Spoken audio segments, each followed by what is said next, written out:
Okay, this is the 6th edition of our finance and investing class. Thanks so much for joining. I'm Martin Shkreli.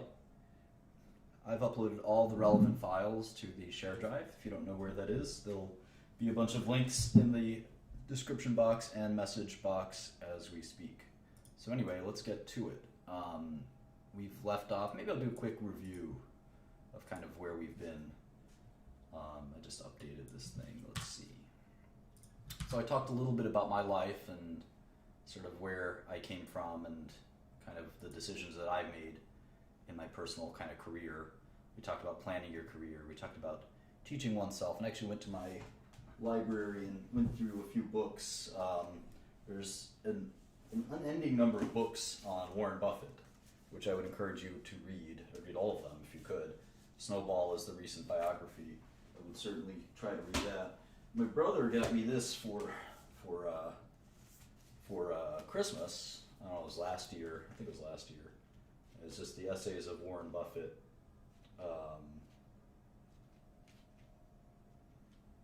Which I don't think are the letters themselves. They're different essays. So you may want to read those. And I have a couple of other books. Two great hedge fund managers, Julian Robertson and Michael Steinhardt. There are books about these guys that I don't think they're great books. They're not going to win any literary prizes, but they're certainly not terrible to read if you want to learn more about great equities investors over the years. Those are two of the great equities investors over the years. Anyway, we've talked about a little bit about how to learn on your own, which is extremely important. We did a quick overview of equities. I actually wrote most of this, and I thought this was an interesting addition. I said that almost all corporate activity on the planet is done in the aim of creating equity value. It's done in the aim of creating equity value. And whether that's through increased stock value or dividends, most people work for this concept, all corporate activity at least. And that goes from all big, huge public companies like Walmart and Google, all the way down to sole proprietorships like your local Quickie Mart. And why do we use equities? Why are they useful? Well, they allow for rapid business expansion because you can sell new equity, and equity is portable. It's very efficient. You can list, trade, and sell equity quickly, as opposed to partnership interests or other forms of splitting a company up. Of course, new equity is dilutive to the old equity owners, but it does provide cash when you sell new equity. We've been through this a million times, the sort of 6 things I look at for any equity. We talked a little bit about the financial statements and enterprise value concept, which I encourage you to understand. We talked about accounting and some important concepts of accounting. We dove deep into the balance sheet and income statement. We started to do the cash flow statement. We'll do more and more of that. We've talked about discount rates. We've talked about discounting cash flow. I did this sort of John is an NFL quarterback example that's often in textbooks. We talked a little bit about bonds. I'll talk about bond equity parity someday. We started to do a little bit of fundamental research. We talked about your expectations when it comes to fundamental research. I'm going to talk a little bit more about fundamental research and forecasting. We'll talk about that. And then I wanted to sort of introduce a new topic, which we'll go through briefly before we get back to a regularly scheduled programming. It's a sort of a new section, and I'll be doing these here and there, and we're going to call it markets and portfolios. And this is really a different concept from kind of what we've been learning. So I want to briefly go through kind of markets and portfolios. And the simplest thing to understand is that stocks are traded on stock exchanges. And stock exchanges are very distinct things. And in the US, we have several stock exchanges like the NASDAQ and the New York Stock Exchange. But in the US, all of our exchanges are kind of sufficiently electronic and computerized that there is no real distinction between any of them that's practical and relevant. One thing that's very basic that's important to understand is this concept that for every buyer, there must be a seller.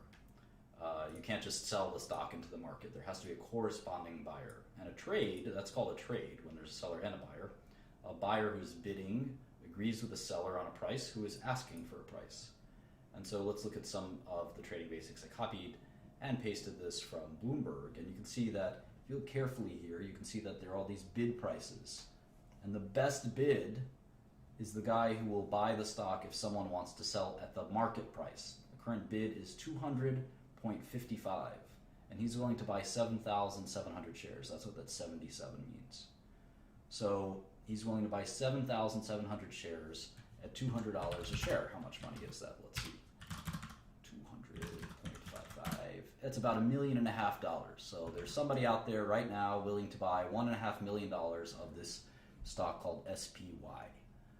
And correspondingly, there's someone willing to sell 6,700 shares at 200.6.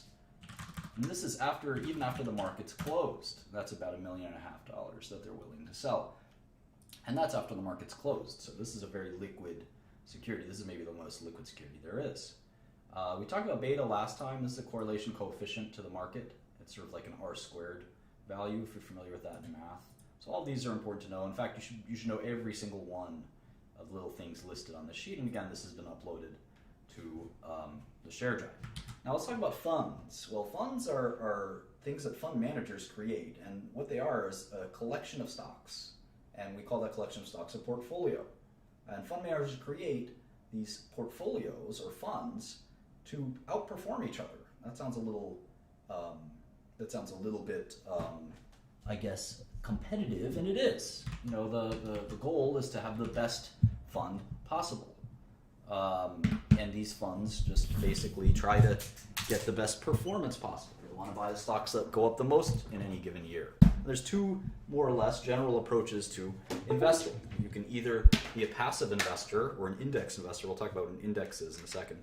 Or you can be an active investor. So a passive investor buys a predetermined portfolio of stocks according to a list or a metric. For example, the S&P 500 is a list that is publicly available, and there are a lot of S&P 500 passive index funds. Russell Midcap Index, they have a specific weighting for each public company. There's no one sitting there saying, I like this company more than that company. They just buy these stocks relative to certain predetermined numbers. Now, the rest of the investors out there are active managers, and they attempt to create their securities portfolios based on their skill. This often goes wrong. Most people cannot outperform the stock market, and I believe there's a good reason for that, which we'll talk about more in more advanced classes. Now, there's all kinds of funds. There's some funds that can short. There's some funds that can invest in private securities. There are funds that list their fund shares publicly. There's private partnership funds. There's all kinds of funds. And there's mutual funds, hedge funds, venture capital funds, private equity funds, just to name a few. There are many more than that. So how do you go about selecting a portfolio? Well, we spent a lot of time trying to value individual companies, and we'll continue to do that when we're done here. But there's several different strategies. One, for example, is this long versus short concept. And I think if you've watched these videos before, you understand that I'm a big fan of short selling. And I don't think that stocks go up over the long term, especially corrected for inflation and other dynamics, especially the sort of, I think, erroneous ways we calculate index fund returns. So we'll talk about that. I think it makes sense to neutralize the risk of beta. Stocks can go up for extended periods of time. For instance, we've been in a big uptrend. We've been in a big uptrend for many years now. You can see from 2008 to 2016, stocks have gone up. And you might ask yourself, how is that possible? If there's a no arbitrage concept that we've talked about many times, that there can't be an arbitrage, there's no arbitrage, why did the stock market track in many ways just sort of the trajectory of the economy? Why did that happen? Well, this was no ordinary recession in 2008. A lot of people felt a lot of fear in 2008 that there would be some systematic crumbling of all of capitalism in our economy. That didn't happen, so we got quite a nice recovery. And I think that just the passage of time has allowed earnings to reach record highs, and stocks have had to sort of catch up, if you will, since stocks have been pretty modestly valued for many years, if not almost 2 decades. And if you actually calculate this rate of return, which we did the other day, it barely, if at all, beats inflation, which is really, I think, remarkable. So the last 20 years, stocks haven't beaten inflation very well. So there's no free lunch, but there was a big correction in stock prices in '08 that one could have taken advantage of conceptually. And I think that if you just had long stocks, you'd be very happy from '08 to 2016. There's no way to tell in 2007 that we're about to go into a bear market. And of course, if you only had short stocks up here, you'd be very happy. So my approach is to have both longs and shorts in equal amounts. I think there's a lot of misperceptions that shorts are riskier than longs, and I don't know that that's true. So other portfolio managers, well, it's certainly depending on the kind of fund you have. If you have a mutual fund, you can't even short stocks most of the time. If you have a hedge fund, you can short stocks, but a lot of hedge funds don't even do that. And certainly venture capital funds don't have any publicly traded stocks, nor do private equity funds. So a lot of these are very different based on the kind of fund you have. The universe you select on, that's the list of securities that we'll focus on. We're doing tech, global public tech companies for our purposes, but there's certainly different kinds of things you do: market cap focused, style focused, geography focused, and we're doing a sector focused, a very sector focused universe as of right now. So we have a few rules, and one of them is that most stocks are fairly valued, and that's sort of a take on what people call the efficient market hypothesis, which is that stocks are efficiently priced. All market stocks in the stock market are efficiently priced because there's so many observers looking at stocks that they're always reasonably priced. And I don't know that that's true. I think most people disagree with the efficient market hypothesis, but my take on it is that most stocks are actually fairly valued. Most stocks. I think that for every 10 stocks you look at, 8 of them will be fairly valued. Maybe one will be overvalued and one will be undervalued. Concentration, diversification. This is something we kind of got cut off last time. A lot of people debate, it's been a debate that's gone on for decades, if not centuries, is how many stocks are optimal in a portfolio. Number of stocks. Another sort of key question is turnover. Should you be buying and selling every day? Or every year, or how often? How often? Maybe I can write that in here somewhere. Turnover. We did universe somewhere else. Turnover and rate of return. We'll talk about that shortly. So anyway, with respect to the number of stocks, it's my opinion that you want as many as possible. And that's just a sort of a mathematical concept. Now, the problem with this hypothesis is that we're only human. And ideally, we'd study thousands of stocks and pick as many as we can to get diversification. We assume that there's going to be some error in our ways. So let's say there's 1,000 stocks. And again, according to my principle, let's say 800 will be fairly valued, so we're not going to look at those 800. There's going to be 200 that are not fairly valued, 100 will be longs, and 100 will be shorts. But we're not perfect, we're human, so we know that we're going to get some of these wrong. We're going to be long. There's a famous hedge fund manager right now his biggest long is, I think, called Valiant, and he's been wrong. He's long and wrong. Valiant has gone down a lot. But it's his biggest long, and he's also had a short that's gone up quite a bit. I think it's called Herbalife. I don't know a lot about the situation, but I think that's what's happening. And so in any event, sometimes you get it wrong. And so there's some percentage chance that you will get it wrong. And that's why I think you want to minimize that percentage chance impacting you. For instance, if the percentage chance that you're going to get something wrong is 60-40, which is pretty good. 60% of the time you're going to be right, 40% you're going to lose and be wrong, win-loss. Well, if you have 6 stocks that you're long, do you know what the probability is that even though you're pretty good because you're 60-40, what is the chance that you will get it wrong several times in a row? In fact, what is the chance that you'll get all 6 stocks wrong? I think it's 0.4 to the 6th power, if I'm not mistaken.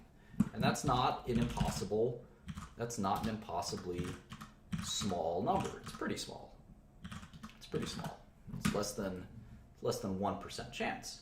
But that means that you'd get every single one of them wrong. And I think that's somewhat intolerable given that you have 60% chance. Now let's say, and remember, for every one you get wrong, you kind of cancel out one that you got right.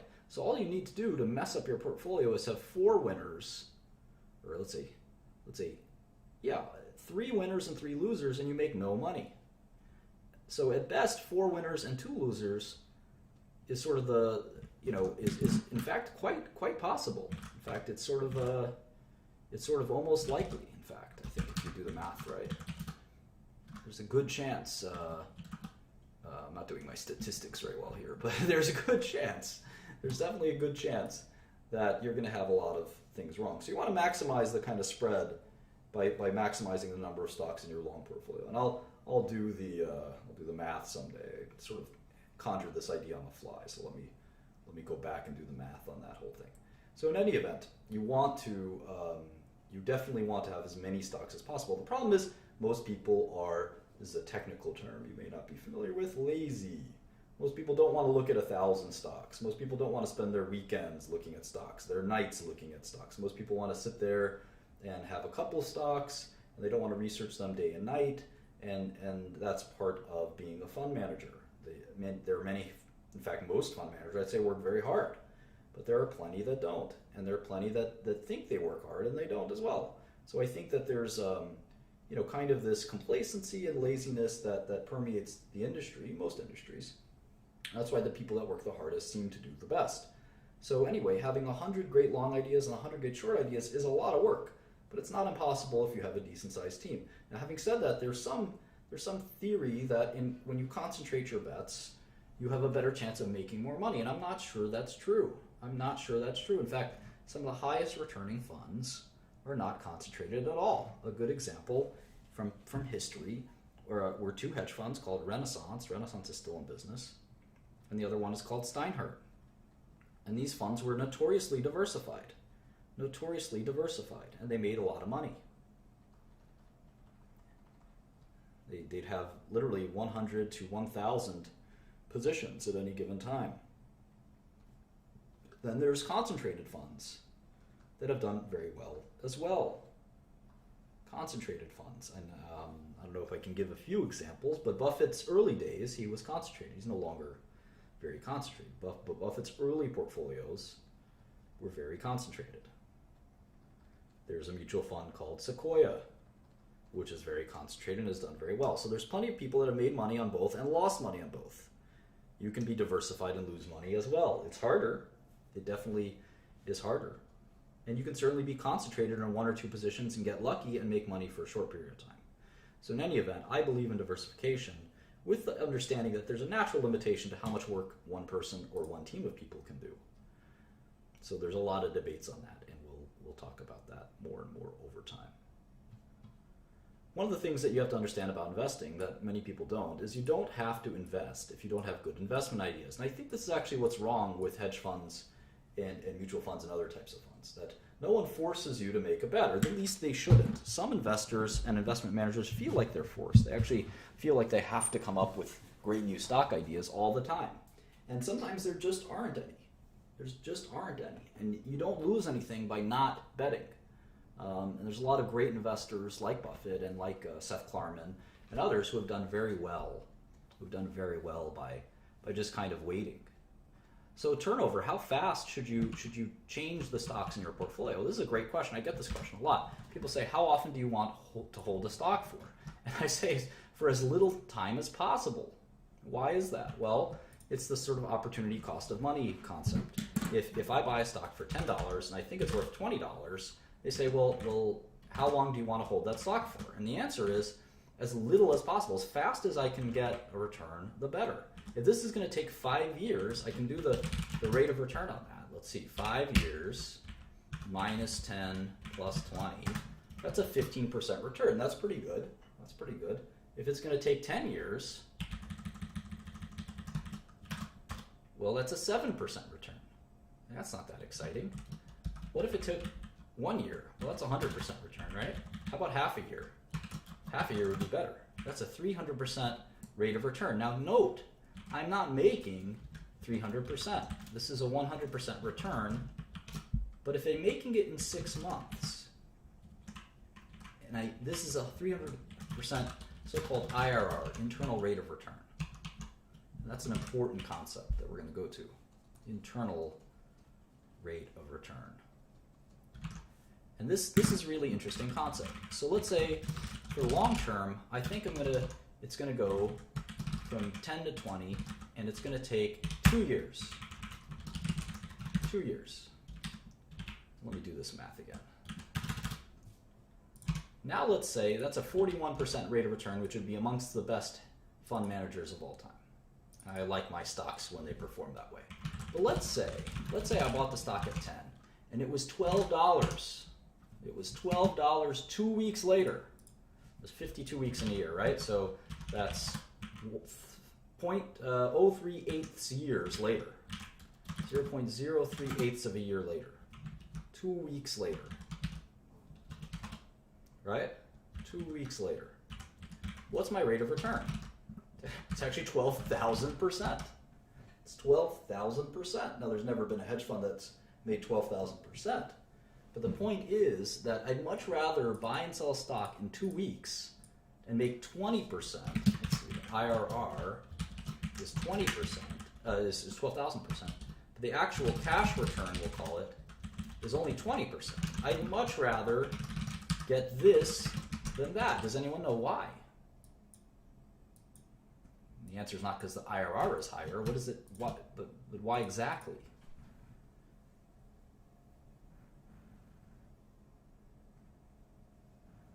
And there is no great method for this. Some of it is, I think, pretty random.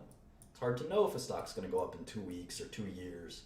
Sometimes you'll get most of the bang for the buck in a few months. It's a time value of money. I can always take my $12, I say this is millions of dollars. I took $10 and made it $10 million and made it $12 million. Well, now I can take that $12 million and find a new opportunity, potentially one similar to this one.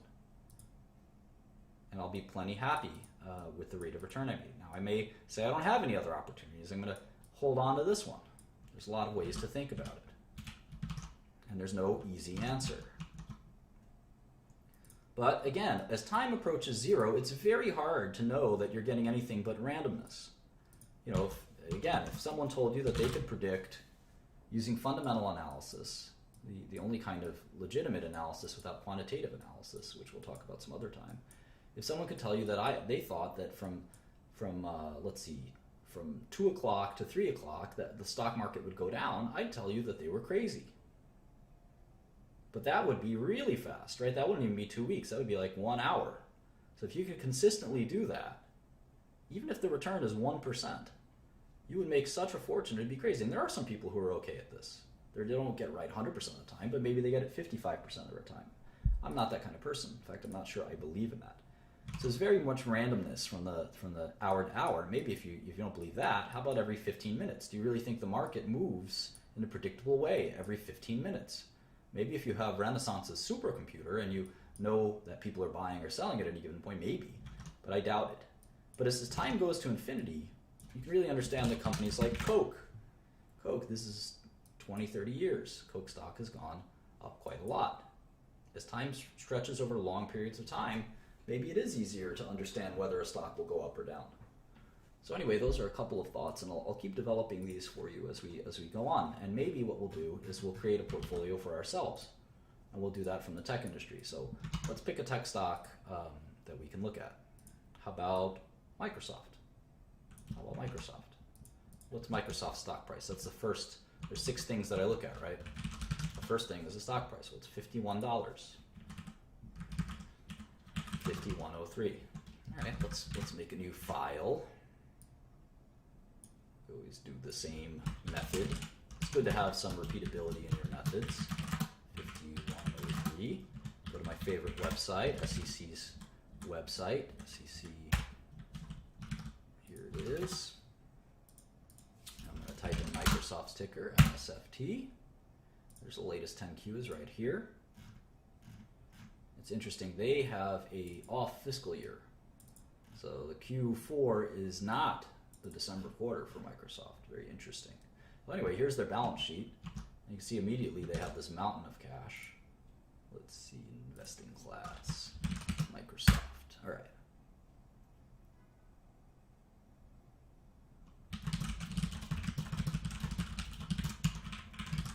So they have, well, let's see. The first page of the 10Q tells us how many shares there are. There's 7.909 billion shares. And at one point, Bill Gates owned most of them. Bill Gates owned like 1 billion or 2 billion shares of Microsoft. Maybe he still does. Let's look on Bloomberg. Let's look on Bloomberg. Here he is. He owns 200 million shares of Microsoft. William Henry Gates III. That's about $10 billion roughly? I think there's other Microsoft shares he owns that aren't listed here. Anyway, that's $404 billion, 79.9. That's the value of Microsoft, or their market cap. How about cash? I spied some cash here. Let's see. Plus 785, plus 95,455. That's 100 billion right off the bat. There's equity and other investments of 11.4, so that's 111 billion. 111 billion. How about debt? There's a bunch of debt. 4679. Securities lending payable. They must be short some stocks. That's pretty cool. I was one of the only people that ever disclosed securities lending payable, because most companies don't use their cash to short stocks. I'm a big believer that companies have to use their cash for investments, but that's a long, long, long story. All right. So the enterprise value is smaller than the market cap, which means they have net cash. Net cash is what, like 70 billion? So they have enough cash right now to go buy a bunch of companies, maybe like Yahoo. I think there's a lot of people thinking Microsoft would buy Yahoo, which I think would be probably a good idea. Q415. All right, so we're going to link the Microsoft model on our tech page here.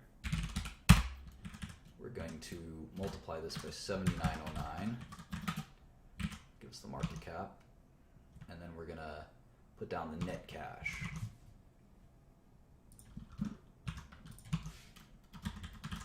So you can see that adjusting for cash, the difference between Microsoft and Apple isn't that big. The companies are actually worth somewhat similar. One is 330, one is 420. It's pretty close in terms of the enterprise value. The market cap value is quite different. That's kind of interesting, I think. It's always fun to see stuff like that and know stuff like that. Anyway, let's take a look at Microsoft's actual business.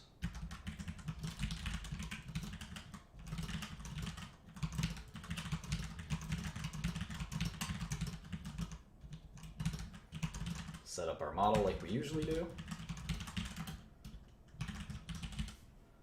This only takes a GIF, and then we have it forever, which is always nice. So let's see, here's the income statement. You can see their quarterly revenue of 23.7 billion is smaller than most of the companies we've looked at. It's pretty similar to what IBM's, if I recall correctly. Or IBM had a little more. That's pretty similar to IBM's, 22 billion. Microsoft has much higher margins, as you'll see soon. All right. So I want to be careful here because it says three months ended December 31st, 2015. So I'm actually just going to put down 12/31/15, even though I know it's not this quarter. Maybe it's this quarter. Let's guess. 796, 98.72.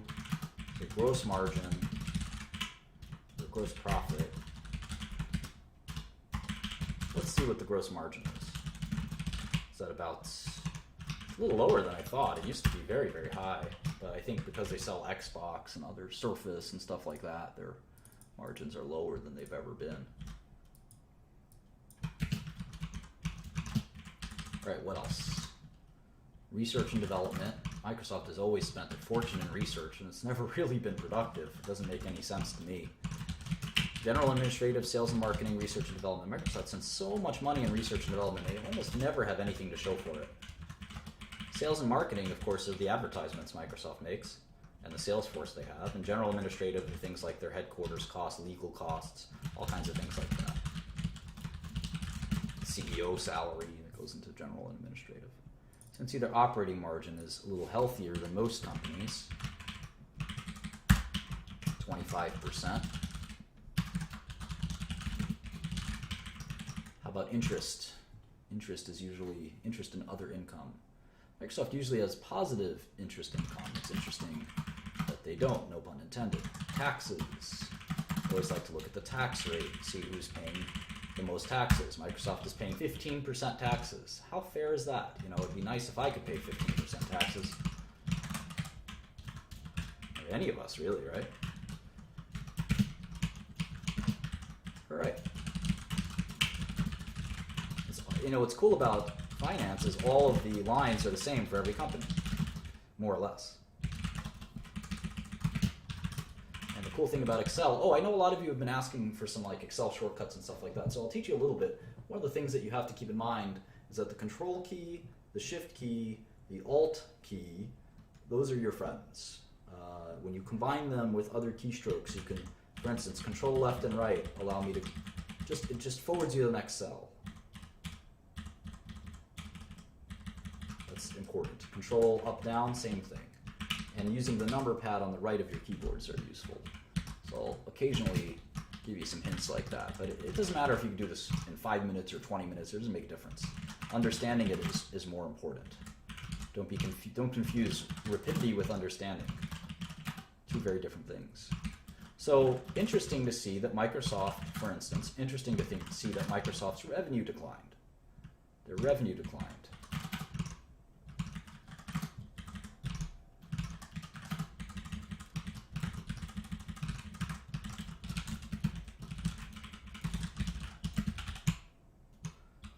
Yeah, this will be its own video uploaded to the site. So Microsoft's revenue declined 10%. Now remember, so did IBM's. And IBM explained to us that it was the currencies. It was the currency's fault. The euro fell so much that they had to have a decline in revenue. I'm sure Microsoft has a similar story, so we're going to have to keep our eye on that. We see that in pharmaceuticals as well. Every industry has been impacted. Every global company has been impacted by the euro's decline. So keep that in mind. All right, now we're going to do something that we don't usually do. We're going to put in the balance sheet after we put in the income statement.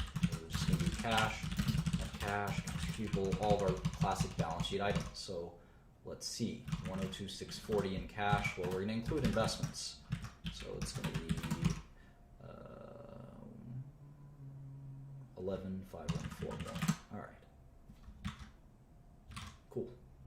Accounts receivable, this is cash that your customers owe you, delinquent customers. They're not really delinquent, they just haven't paid you yet, because you typically give your customers 30 days or so to pay you. And then the majestic property, plant, and equipment, very important. These are assets that are usable over 1 year time, usable in more than 1 year. Very important, property, plant, and equipment. We know that these are very difficult to account for sometimes. They cause all kinds of craziness for accountants. Goodwill and intangibles, we've talked about a little bit. So we're done with the asset side here. It's 180 billion in assets. Let's go to the liability side. 6936 for accounts payable. Here's the debt, 3750, 4679. Accrued compensation. Taxes, deferred revenue. Lots of software companies have deferred revenue. We talked about deferred revenue as being cash that, you've gotten paid, but you have not yet delivered the product. You have not yet delivered the product to the customer. And this happens quite a bit in software, believe it or not. It's crazy. Securities lending payable, 6442, 6447. And deferred income taxes and other long term. I think we're done.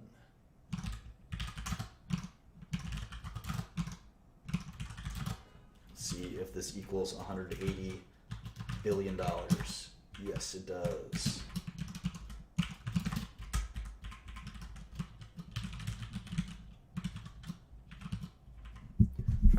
Try to move the keyboard a little bit. I'm sorry that it's so loud.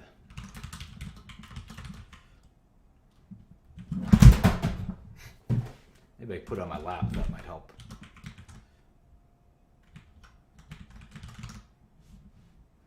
$6,447. What's 6447? Other.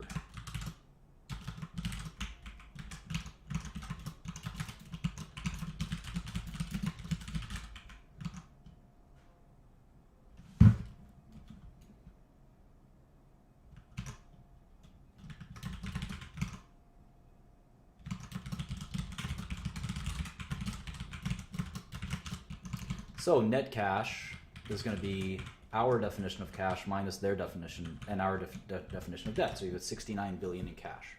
We're going to forecast their cash balance from here on out. So that's going to be pretty important. Here's their 10Q before this one. Same concept. Except this is the 3 months ended September 30th. And this is their 1Q. This is their 1Q. So this was their 10, this is their 2Q. I'll move all these over. Microsoft is kind of weird like that. I don't know why. In the old days, there were a lot of kind of companies that had their calendar year end on 9/30. There's a lot of legacy reasons for that. So anyway, there's that. And we're just going to copy and paste everything, which makes our job a lot easier.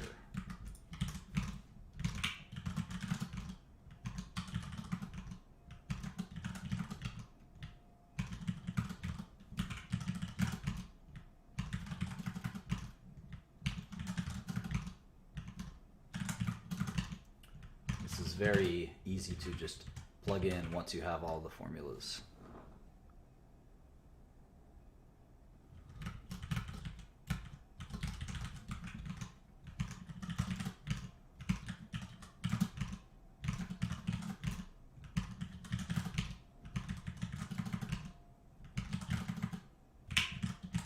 And again, I would encourage you to make your own models for companies that you're interested in.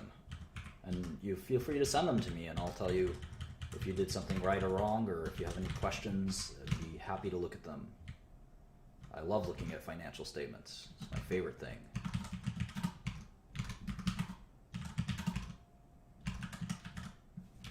We'll be done with this in a jiff. Maybe I'll make it even faster if I do this. Hang on.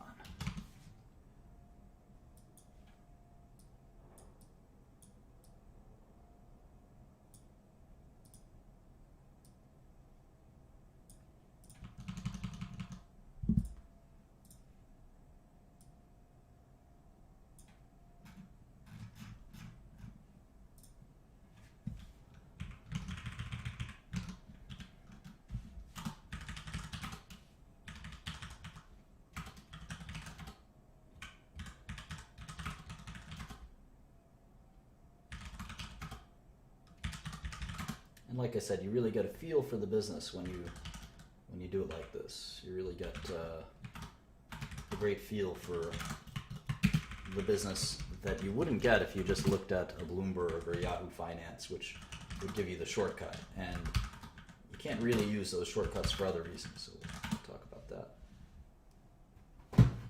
Ooh. Looks like Microsoft took on a bunch of debt. I know they bought Nokia's. They bought one of Nokia's businesses a little while back. That might have been why.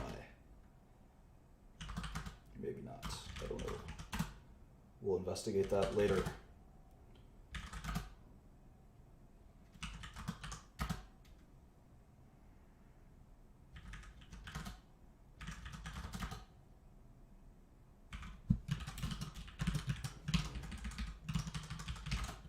All right, the balance sheet balances well. Now, interesting thing about the cash flow statement. Cash flow statement, most companies report it, unlike the income statement, they report it on an accrual basis. I'll show you what that means. So let's go to the cash flow statement. Typically we do our model net income and reported net income. So we're going to go up to model net income, which is 4 billion in this case. On the cash flow statement, it will tell us what they thought the net income was. In this case, it's exactly the same. It's 4620. Now we're going to do all the so-called add-backs. So-called add-backs that we went over last time that kind of transform net income to another number. In this case, they actually got 8 billion, almost double. 8.6 billion in cash generated from operations. Crazy, huh? Even though they reported net income on the income statement of 4.6 billion. One of the things to know about cash flow statements is that they reflect the reality that business operations are smoothed out when you look at the net income line. The cash flow statement teaches you the the good, the bad, and the ugly. Sometimes it teaches you too much about how the cash moves on an annual basis. And there's some quarters in a business where you collect more cash. There's some quarters where you extend more cash. And that's a really important kind of concept. All right. So DNA is normally the biggest adjustment. Another one is stock-based compensation. And then you can see here that they have this big swing in accounts receivable. They collected $6 billion of accounts receivable. That seems very unusual to me.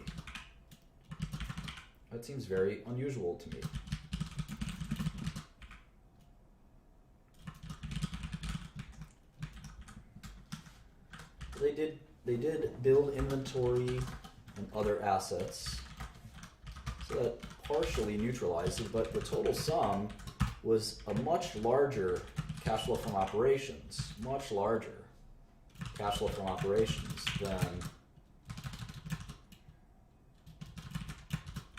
than their net income.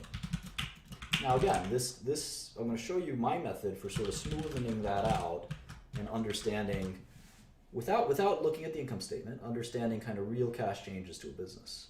And I'll show you what I mean by this whole 6-month accrual thing. And this will be, if you're anything like me, this will be the bane of your existence for building models. All of this is very easy, only except with the sole exception of this part. Now, thank God, Microsoft does this. They give you both lines. Most companies only give you the 6 months ended, so you actually have to sit there and subtract it out yourself. So thank God Microsoft is kind to us and lets us see the cash flow statement on a quarterly basis. Not every company does that. And I have to say, I really appreciate you guys watching. This is one of my favorite things to do. You give me a good reason to do it. I've been on a little bit of a break from work, and this is a ton of fun for me. So now you can see cash flow is greater than net income 2 quarters in a row. 2 quarters in a row. And why is this important? Well, the average net income for these 2 quarters is $4.8 billion. The average net income for these 2 quarters, for average free cash or cash flow from operations for these 2 quarters, is $7 billion. That's a big difference. Once again, it's $4.8 billion average net income for 2 quarters, half a year, and here it's $7 billion.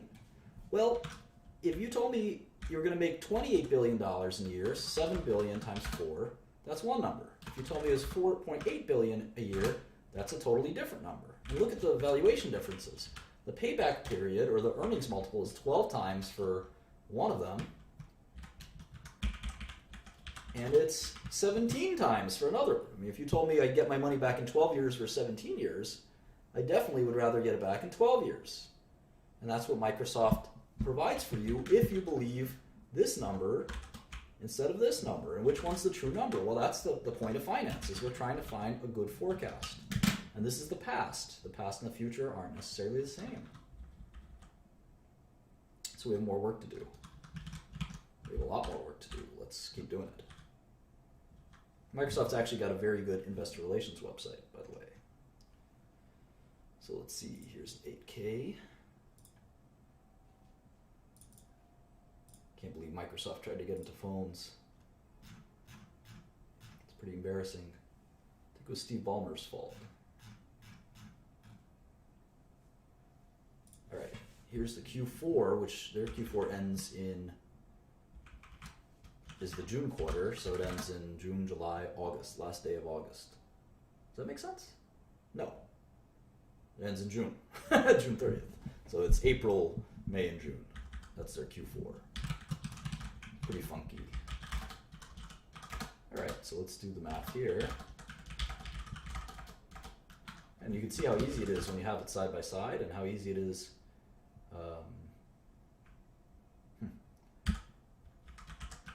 Now notice I'm excluding this impairment, integration, and restructuring because it's a non-cash charge.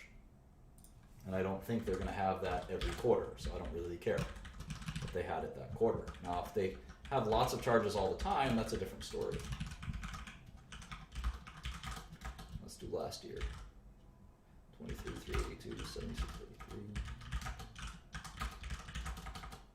like a video game, punching in these numbers. But there's a point to it. So now you can see the gross margin has declined. It was in the 60s, now it's 59. That's interesting. The rest of the operating margin has declined too. And meanwhile, it's not because low quality revenues have been added. Revenues have been declining as well. So it's a little bizarre. It's a little bizarre. Net cash went down by $3 billion here. Let's see. Even though they're profitable to the tune of $4 or $5 billion, let's add another month or quarter of balance sheet and see what happens.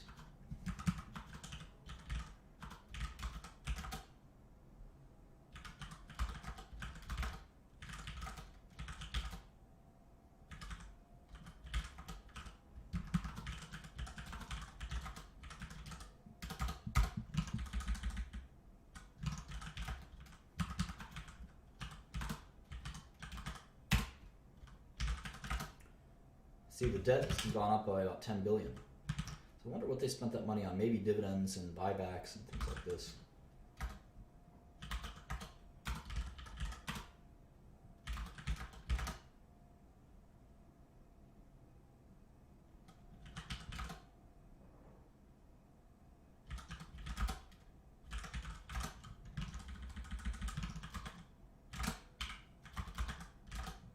All right, that balance sheet balances quite well. Now, because they do this cash flow statement, I would like to add it in here. Cash flow statement. I don't know where they start net income. Oh, here we go. All right, so their reported net income is minus 31.95. So let's see, goodwill and asset impairments. That's the first line. Impairments. So we're going to reconcile that. Minus 31.95. That's going to be most of it. Or no, 70. Reported net income. Minus 31.95. 74.98. 14.93 depreciation. SBC.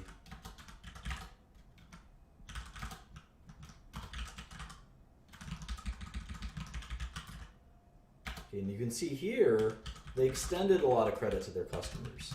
So it looks like the end of their fiscal year, they extend a lot of credit, or at least, or maybe there's no trend to it. It just goes up and down. Here they collected all their receivables. Here they extended. Here they collected. So necessarily no rhyme or reason. Sometimes things are just random. You can't tell for sure when your customers will pay you and when they won't, unless you have my team. All right. So here's the third quarter in a row where their cash flow is greater than their net income. So again, the average being $5 billion for net income and $7 billion quarterly cash flow for cash flow. That is a big difference. And again, we're dealing with that $7 billion number. They've been on track to make $28 billion a year, which is close to 10 times earnings, which is pretty cheap. That's pretty cheap. Even though Microsoft is thought to be kind of a laggard in many ways, that is a very cheap relative to some of the other companies we've looked at. Although look at Apple. Apple's 8 times. Let's do this. 28 billion is what we think 2016 earnings are. And without even building a model, let's assume that it declines by 1%. So, according to this, pound for pound, Apple's the cheapest, Microsoft's the second cheapest, and IBM's the third cheapest. But that doesn't mean they're the most attractive in that order. We don't know if Apple's earnings will fall off a cliff. A lot of people think they will. We don't know if IBM's earnings will fall off a cliff. They certainly haven't been doing a good job, and we don't know anything about Microsoft because we just started to look at it.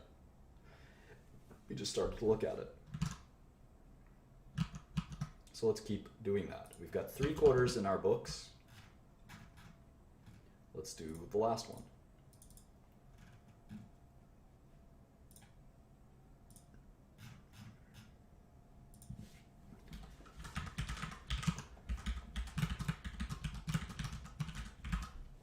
Sometimes you don't know everything about a business from your personal experience with it unless you're in the software industry. Even if you are, it's not easy to know what a company, how they're really making their money all the time. So I would throw away any thoughts you have about Microsoft when you do this. You have to be completely objective. And that's hard for a lot of people. They say, ew, Microsoft. No, you can't think that way. It's not a beauty contest. It's about bargains. You're trying to get the best bargain, not the best company. If you wanted the best company, you have to pay the highest price, and that may not be a bargain. You may be overpaying. You still may be getting a bargain. It's not really clear. But, you know, it's not about a beauty contest. We're not movie critics. We're bargain hunters. And that's one of the, if someone asks me what the number one thing people don't understand in finance, it's that. We're not trying to make a good or bad kind of rating. We're trying to make, are we getting our money's worth rating? It's just a very different analysis oftentimes, especially in companies like this. In pharma and biotech, it's a little more complicated, but certainly in this kind of, it still applies, don't mind you. But it's extremely important for companies like this. Good versus bad is not the calculation we're making. We're weighing exactly what is this. It's like 50 different diamonds. There's definitely one better diamond than the other. But we're trying to figure out is which diamond is the best bargain we can buy for the cheapest price.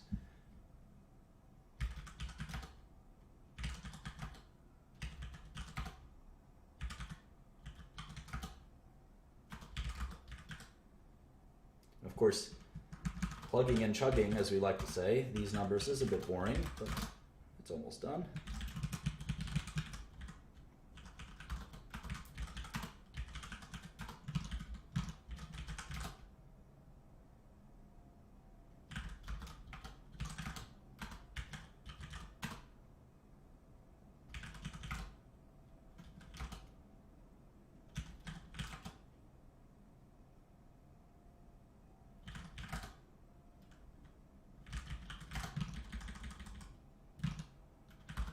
All right, now the last part of the cash flow statement. The model said 5 billion. They said it's a little less. They said 5.2. They say 5 exactly. No impairments this quarter. The DNA, all this stuff looks pretty normal. Not a lot of swings. I will say their accounts receivable swing more than I've ever seen any other company swing. I wonder why that is. There we go. And here, look at this. Massively larger cash flow from operations. Massively larger. Massively larger. How about CapEx? We haven't been watching CapEx. Let's take a look at CapEx. I don't think cash flow from financing is that important, but let's look at CapEx. CapEx is additions to property and equipment in this case, $1391. So free cash flow, we have to subtract out these two, right? That's one of the reasons why cash flow is larger than net income. Could be because of CapEx. You don't think a software company is having a lot of CapEx. I mean, after all, they don't have any equipment to make the software. I mean, come on. Software. Let's also look for acquisitions. Acquisitions. That's another interesting thing to watch. Acquisitions and buybacks. So for acquisitions, they had 162 million. And here for buybacks,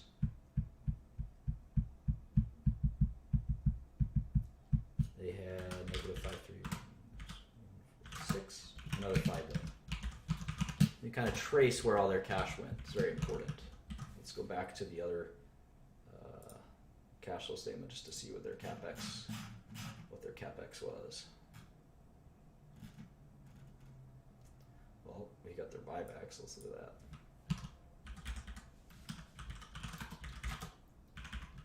that. Acquisitions, 626. How about CapEx? 1781. All right, so now it's starting to look a little closer. Even though this quarter was still 3 billion more than this quarter was actually below. Free cash flow is below net income. Let's look at this one. I'm going to show you my method for kind of smoothing these things out. It's not that complicated. You can even probably guess what it is.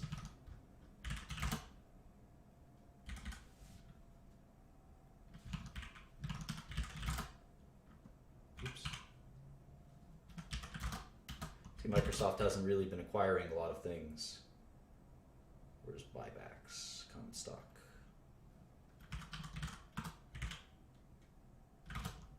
There's also dividends.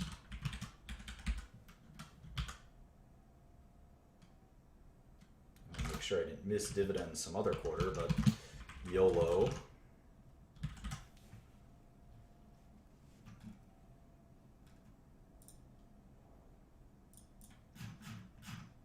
And here's the last one.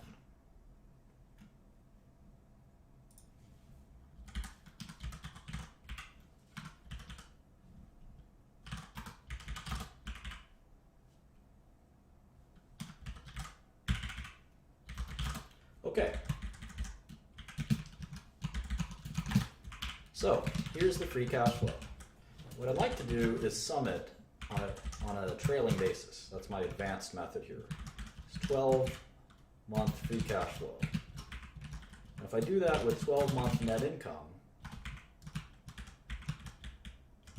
I can kind of see which one is which one is higher than the other. In this case, you can see it's about 4 billion higher.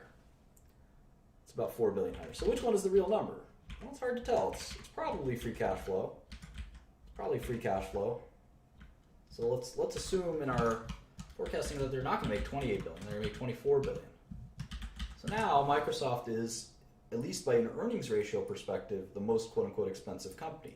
It could have the highest growth potential. Who knows? We haven't looked at the business yet. I mean, if taking a look at their last 4 quarters, they haven't been growing very much. But now again, that might be due to the euro. We're not sure. We got to look into that. I just want to make sure there weren't dividends I'm missing. I hate missing things. Let's go to one more time.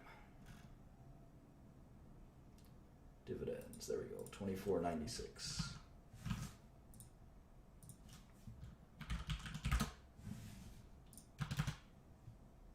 One more.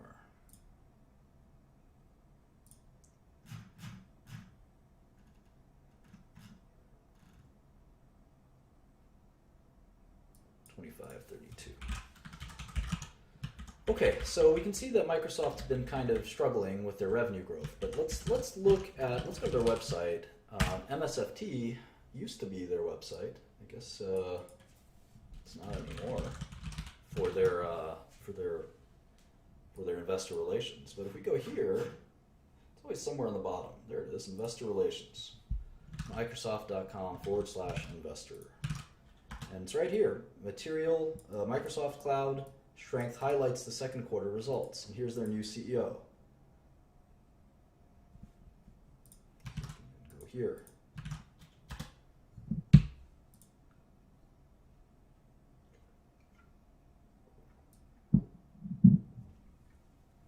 They had non-GAAP revenue that was higher than GAAP revenue. That's kind of bizarre, isn't it? So we're going to make some GAAP adjustments. And that could also, by the way, be sometimes the difference between net income and cash flow. Let's see if we can look into some of their growth. Businesses everywhere are using the Microsoft Cloud as their digital platform to drive their ambitious transformation agendas, says Satya Nadella. Now, where have we heard that before, class? Businesses everywhere are using the blank cloud as their digital platform to drive their ambitious transformation agendas. Who's smart? Who can tell us? Who can tell us where we've heard that before?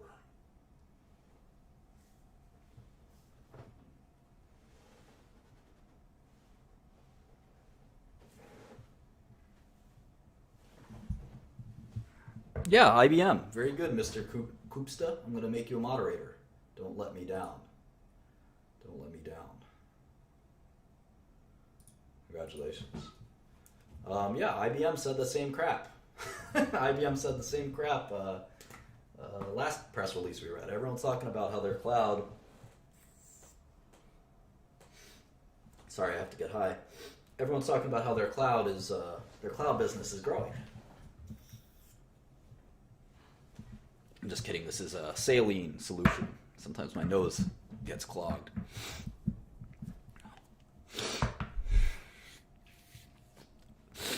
You can always email me at Shkreli. It's shkrelimartin@gmail.com. And certainly, if you're a moderator, I'm gonna watch your models first. Anyway, so yeah, everyone's talking about how the cloud is the only way they're growing.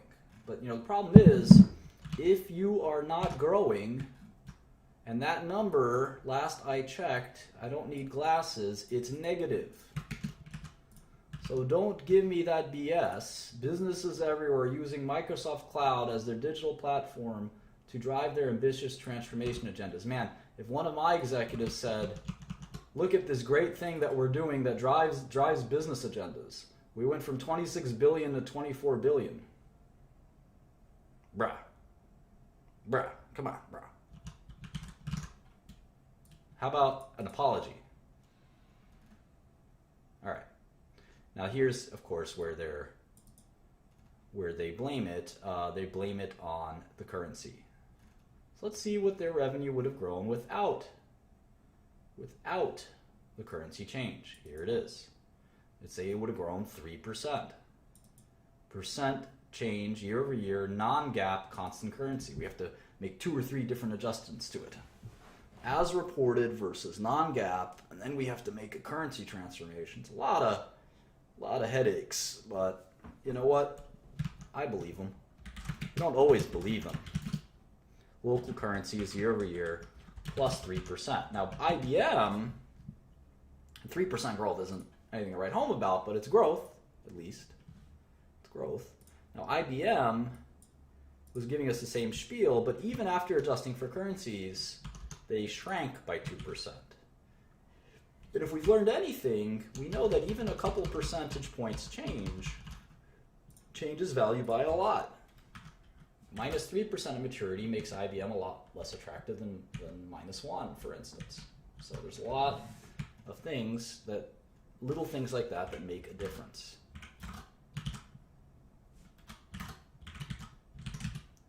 All right, let's go back to Microsoft. All right, so I guess they're in the cloud business as well. But let's go back to my method, which is I like to read every press release. Where can I do that? Home. All announcements, and there's ways to subscribe. Let me subscribe. Email alerts. I want all releases, all SEC filings, all events and webcasts.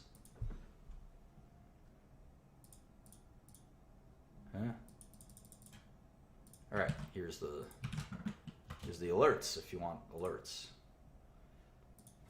Martin, Shkreli Martin at gmail.com, 30160, there we go. All right, let's go back. So I want all press releases. They're making it a little harder than most. Usually you can just click press releases.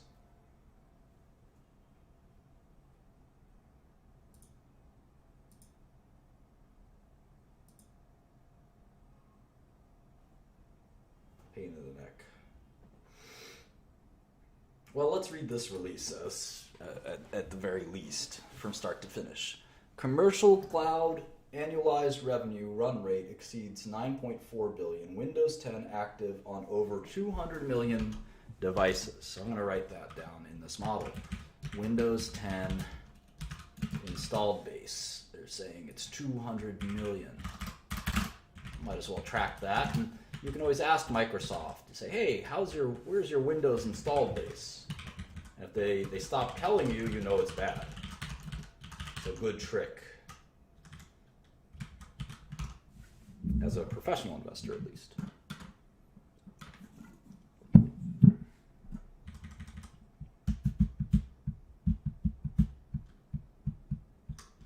We delivered double-digit operating income growth. Revenue in productivity and business processes declined 2% and was up 5% with the following highlights. Office grew.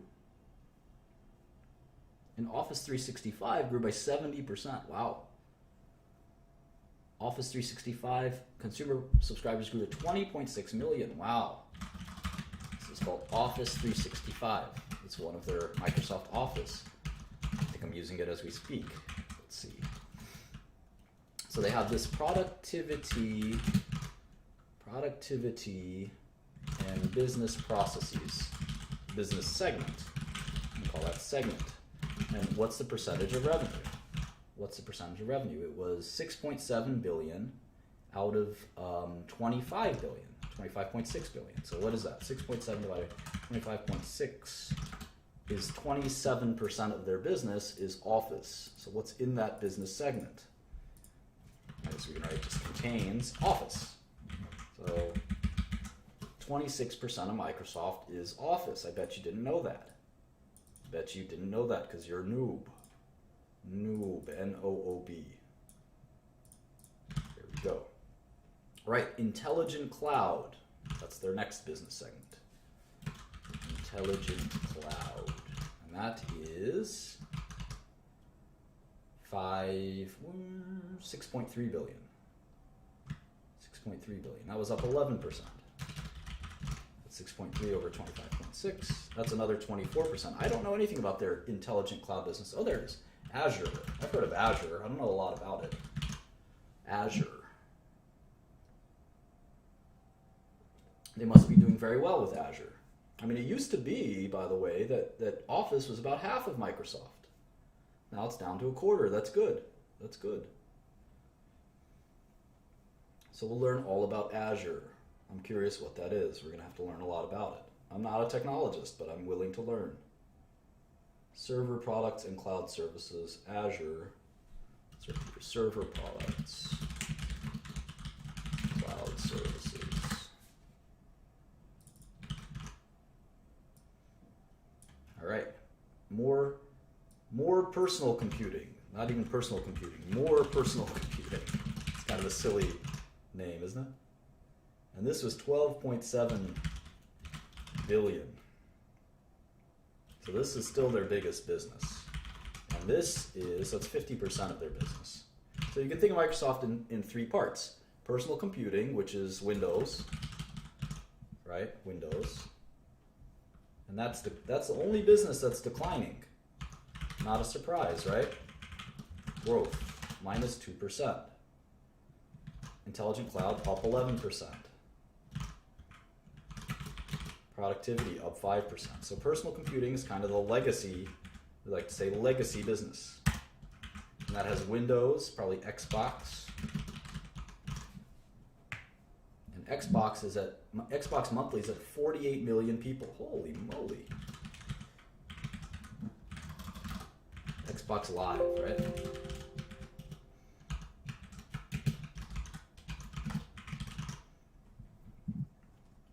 Search, so that's Bing, I'm guessing. Windows 10 probably. Phone revenue, down 50%. I think they stopped selling phones. Surface? Who has a Surface?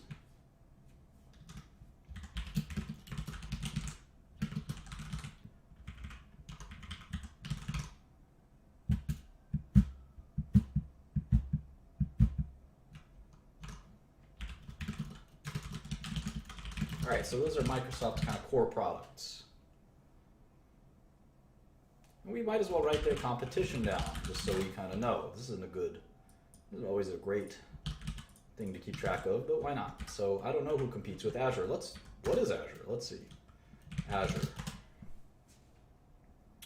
Microsoft Azure. It's a cloud computing platform and services.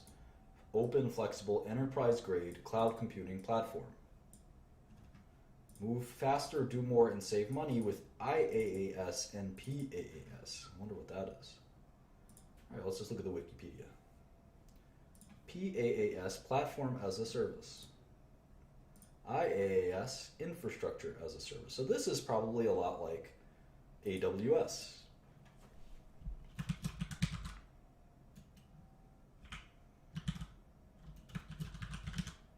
Office is competing with, I think, Google Spreadsheets, OpenOffice. Oh, what's Microsoft Dynamics? Let's see. It's a CRM? Oh, cool. I didn't know Microsoft had a CRM. That's competing with Oracle, right? Oracle and SAP. Cool. And certainly their competitor for personal computing is Apple, certainly Sony with PlayStation, who else with phones? Samsung, right? There are a few competitors. Cool. So now we're gonna what we've historically done is just track revenue, and I think we want to go a step further. We want to actually track the segments. Here it is. Productivity, which is Office, Cloud, and PC. We actually want to start tracking these too.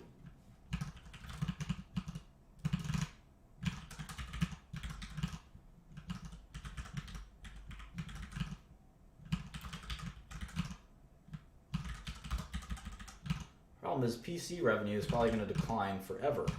It's only declining a few percent a year, but it's still painful.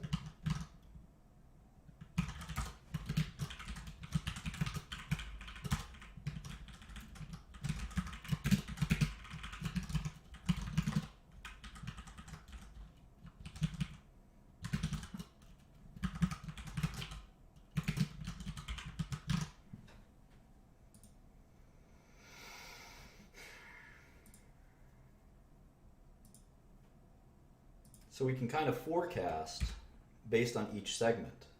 So instead of forecasting off of revenue, we can actually just do like this, equals sum, like that, and we can, I'll show you kind of what the game plan is in a second.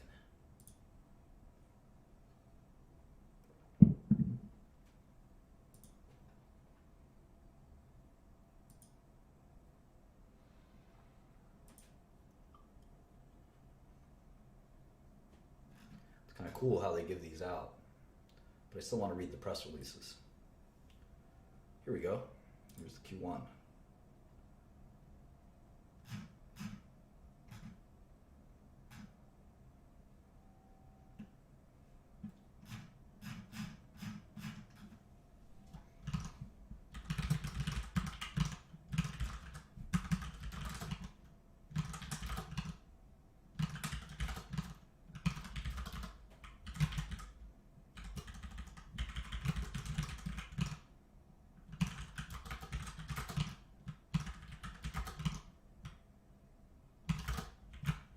I remember what I said about reading a year of press releases and putting all the information there. I want to see what the local currency was this quarter.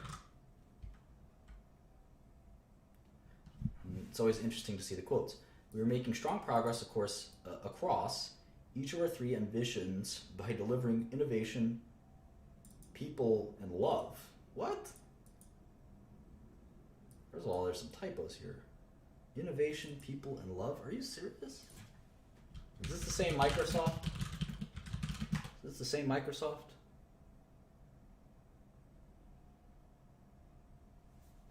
That doesn't sound right to me.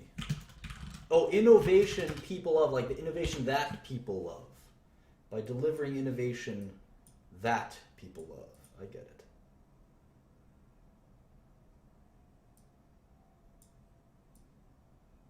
Customer excitement for new devices, Windows 10, Office 365, and Azure is increasing as you're bringing together the best Microsoft experiences to empower people and achieve more. Okay. So let's see, up 4, up 14. Wow, look at that. Look at that. Revenue in more personal computing declined 13%. 13% in constant currency. Wow, that's terrible. Anytime something's declining by 13%, I'm going to make a note of that. Minus 13% constant currency. Wow. What a terrible quarter. PCs are going to just drag on Windows revenue is just going to drag. Let's see, 39 million Xbox Live users that quarter. They really go from 39 to 48? That sounds like unrealistic. Maybe because of the Christmas season. That's bizarre. Office 365, 18 million users. How about Windows 10?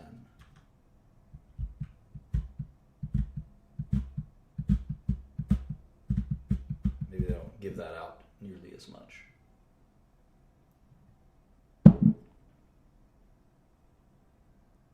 Yeah, I don't see Windows ever kind of growing again, right? That's in a permanent decline, Windows. Here it is again, down. Oh, they used to have different segments. Look at that. They changed their segments. Changed everything.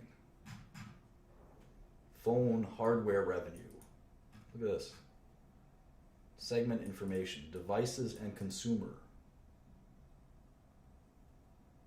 Huh. And this gives us a clue as to how big each of these businesses were. Look at this. Computing and gaming. Surface revenue increased to $1 billion. Huh. Xbox is about $1 billion a quarter as well. Here it is. This is their old segment revenue. Now they only disclose 3. Now they only disclose 3 revenue lines. Look at that. It's pretty interesting. I'm going to put those in here too.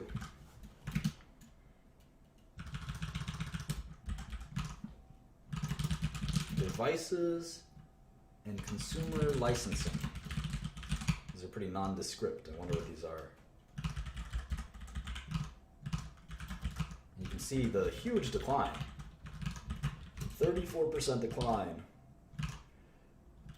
How about computing and gaming hardware? It's probably Xbox.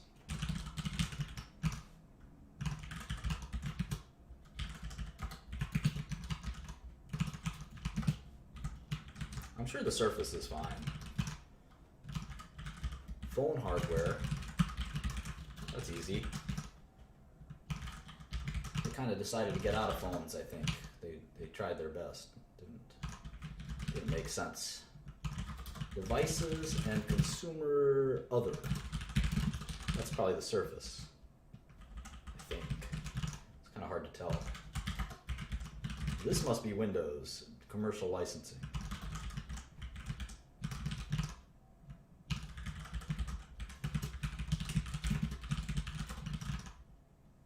Commercial other.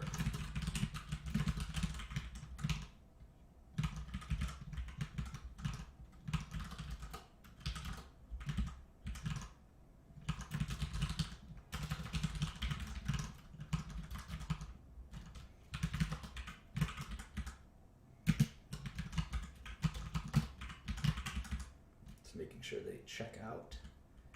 23,382, 22,180, good. All right, so this gives you a better picture. When they only have 3 business lines, it's all kind of cloudy, but I think they don't want to show these some of these growth rates are pretty embarrassing. I mean, 34% decline. I mean, look how much more volatile they are than these growth rates, which are very kind of staid. 6, 8, 35. Wait. These I'm doing these quarterly. Let me do these annually. Is the only way to look at them, of course. -2, 5, and -5 compared to these, which are down 34%, up 44%, down 38%, up 31%, -7%, up 36%, all over the map. So let's see, devices and consumer licensing.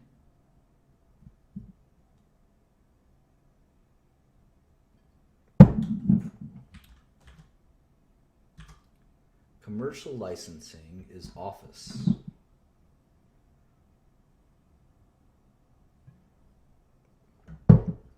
So devices and consumer licensing is Windows. This is so confusing. Maybe we leave it off here. We made a pretty nice model. So we can always go back to Microsoft later. We did an hour and a half on Microsoft. Let's try Facebook. Remember, our job is to sort of look at these cash flows. Maybe we'll do real quick on Microsoft. We'll do the long-term cash flow.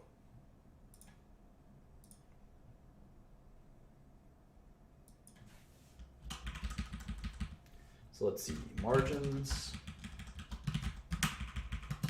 revenue, shares. Let's keep their tax rate at their kind of average tax rate for the last 4 quarters, which is 19%. 0 with respect to interest. Keep their margins. And let's see, maybe they're a little bit below their average, say 63%.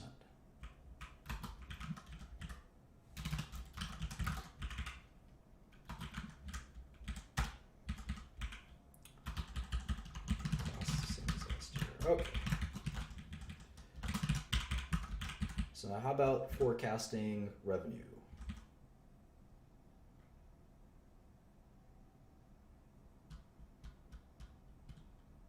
It's not going to be easy. So this has been declining at 2%. This has been growing each at 5%. So revenue on constant currency is growing 3%. But however, how's the euro moved year over year? I think it's starting to flatten out. So let's try this. Let's try this times 0.01%. Now let's build out our annuals. Remember, the 4th quarter of 2016 happens in 6/30/2016.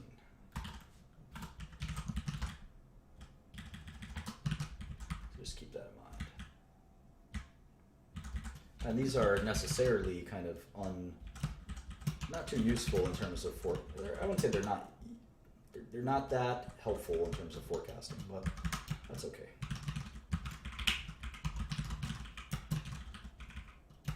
They're not totally worthless, as we'll see in a second.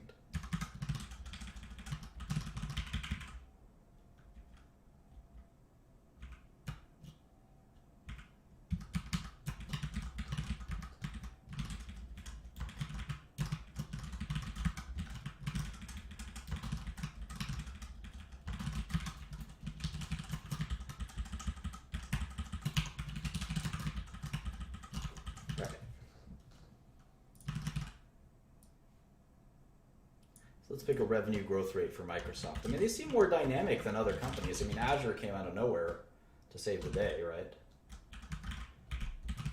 Let's imagine that they would grow 1% a year. Let's see if that's reasonable. How about gross margins?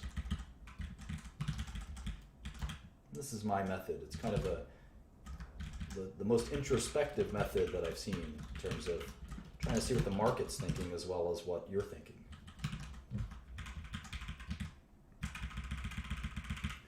So margins of 63% in perpetuity seem aggressive. We talk about how margins reflect return on equity in metrics like this.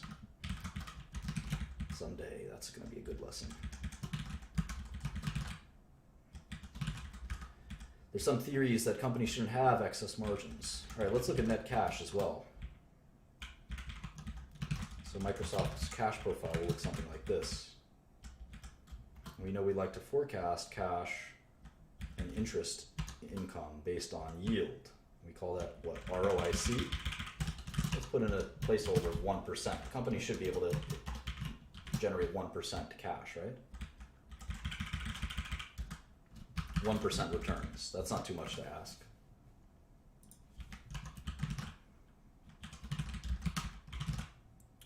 Taxes are going to leave at 19%. Let's make it 20%.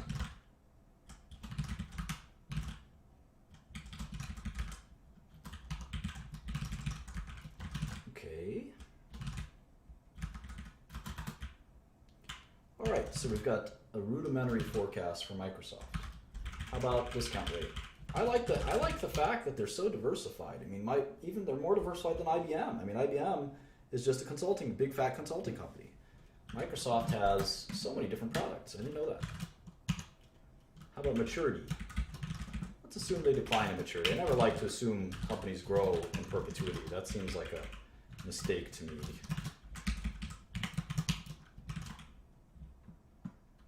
The new CEO of Microsoft seems really good.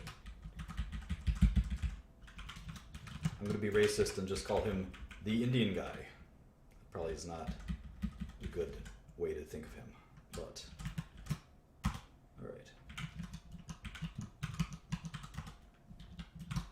I have to add back, I'm not going to discount the 2016 earnings or 2017 earnings since we're getting those right away. It's a bug in Excel. And then the cash itself, Satya.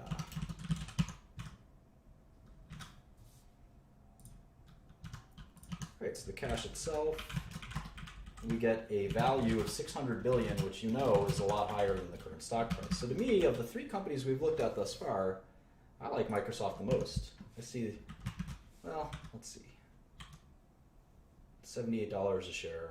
So it's 600 billion instead of 400 billion.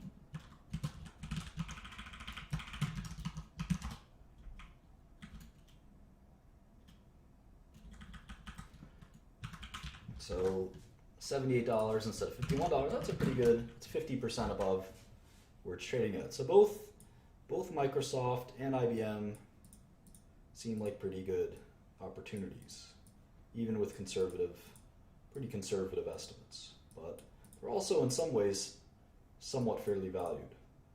That's a big discount, 55%, but I don't really know what the future may bring. Most of these tech giants inevitably crumble. If they started to crumble, we could do the kind of reverse. This is what would have to happen. They'd have to drop 1% a year virtually in perpetuity at a discount rate of just 4%, which is for a tech company, even though they're diverse, is a little bit outlandishly low. They're only generating 1% return, and we know they do a little better than that just to the sheer number of buybacks of things they do. So in some ways, Microsoft is fairly valued if they never grow again or shrink a little bit. If they grow a little bit, it doesn't take much. 3% a year would be more than enough. Then the stock could be a double. So it's all about, do you think Microsoft can grow? And the fact that they have this albatross with Windows, although Windows isn't as big as it looks, it's not 50%. I think that Windows is less than that, but it's declining faster than the group. So anyway, there's a lot of little things that we have to look at there. I've been wondering about Facebook, so maybe let's do Facebook for the next half hour. Let's do it for half an hour and see what we learn, if anything.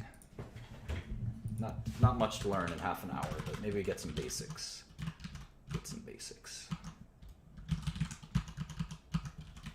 One share of Facebook is $105. Wow. I remember when that went public for like $30. It was a little while ago, to be fair.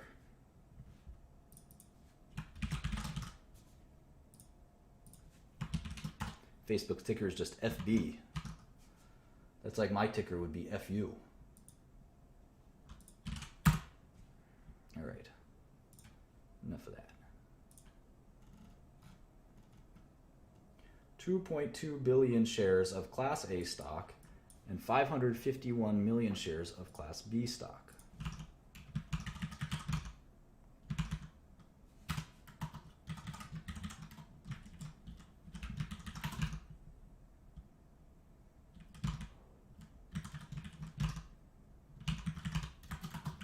So their market cap is 300 billion. 2846.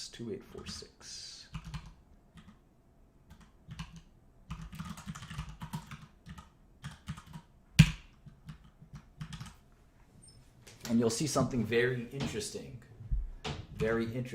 from Facebook. The filing whisperer, I like that. I do like my SEC filings.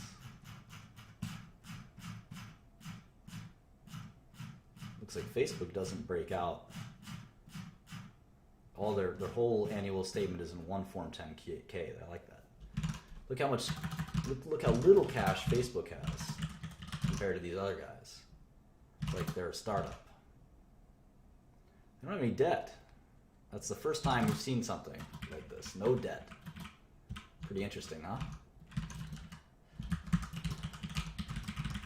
Wait till you see the cash flow, though. That'll really surprise you. So very little cash, very little, no debt, literally no debt. So 18,434 in net cash. So look at that. Facebook is almost as big as Microsoft. One business is, what, 30 years old, 40 years old? One business is 10 years old. Isn't that amazing? Isn't that amazing?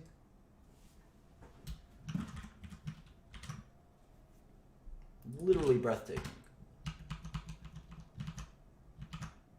Of course, I think Facebook's a short, but you know.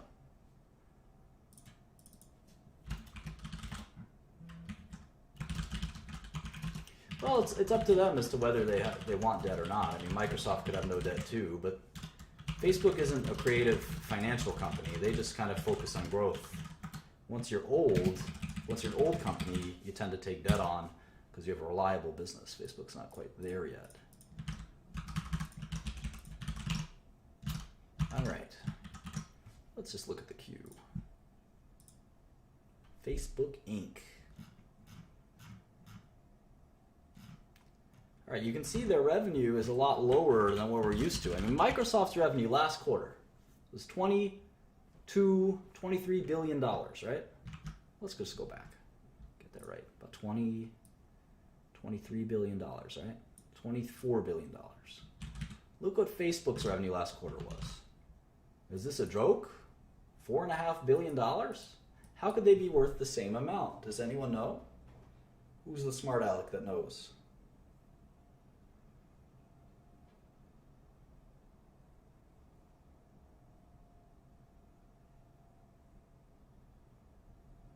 I mean, Microsoft literally has 5 times as much revenue. And look at the net income. It has nothing to do with margins. They didn't even make $1 billion last quarter. They didn't even make $1 billion last quarter. Microsoft made 10 billion, 5 billion last quarter. So Microsoft is making 5 times as much money as Facebook, but Facebook is worth the same amount. How is it possible? How is it possible? It is about growth. Akil is already a mod, so there's no way for me to mod him again. He's a super mod. It's one word answer, growth. Essa did a good job, and Nathaniel Flack, and let's see. I like this answer where he said it's overvalued. That's definitely true too. Shkreli the Great, Robert B. All of these were good answers. Maybe they shouldn't be worth the same. I like that. Exactly. It's definitely not split shares. It's not a user base. It's growth. It's growth. The hope is that one day they'll have more earnings, just as much or more earnings than Microsoft. Just as much isn't good enough, because why would I want just as much 5 or 10 years from now? I need more. So let's look at that. Let's look at that. So we see these tech giants. Let's actually look at. Let's make a column. 2016 revenue growth. Let's abbreviate that, I guess, RG. Now let's plop all this in here. So Apple, 2016 revenue growth, we're estimating -2%. They've gotten so damn big, they can't grow anymore. Whoever thought we would say that about Apple? How about Microsoft? We're estimating 3%. No, 1%. 1%. Okay. How about IBM? I think we're estimating it to go down.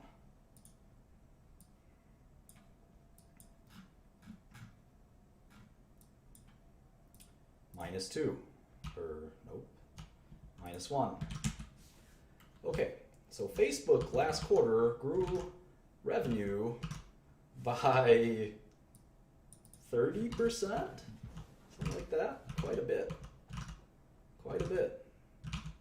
So the theory is that they haven't monetized their platform as much as they can, and they will someday. Let's look at revenue growth. They're growing revenue way more than anyone.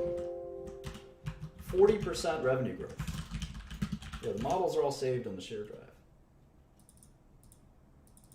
Still, I must admit that I think it's overvalued.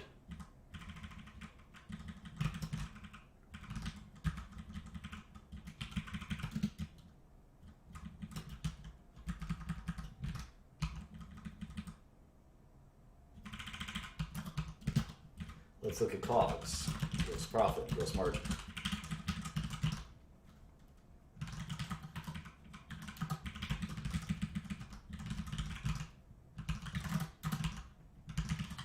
Research and development is their biggest cost. They probably don't even need to do any. That's another reason. We'll talk about that in a second. Actually, this will be a really good example. This will be a really good example for you guys.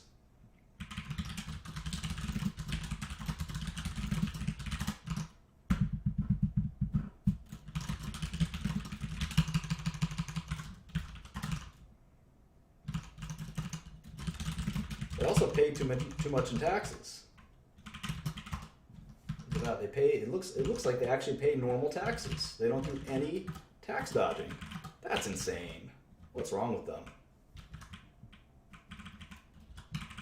That'll change once they become a bigger business.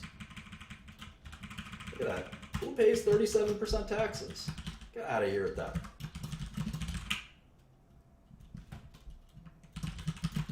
Gross margin is 84%. But they still can't believe they pay all that tax. Hasn't anyone told Mark Zuckerberg you don't need to pay taxes? Why is he following the rules? This is crazy. This is crazy.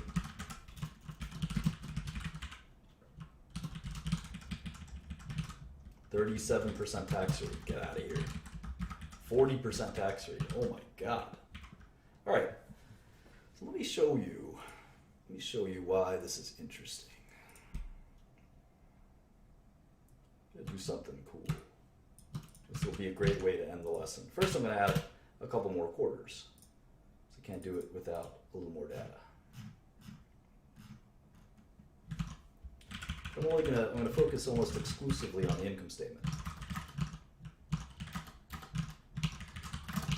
And this, if I do this right, it should blow your mind. If I do this wrong, which I probably will, you'll just be confused. You'll probably just be confused.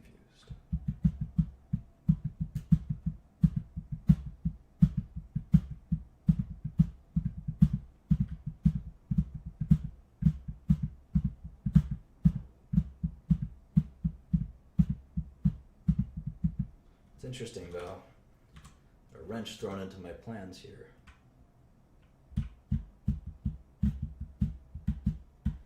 I want to adjust GAAP and non-GAAP because they have this big stock-based comp expenditure.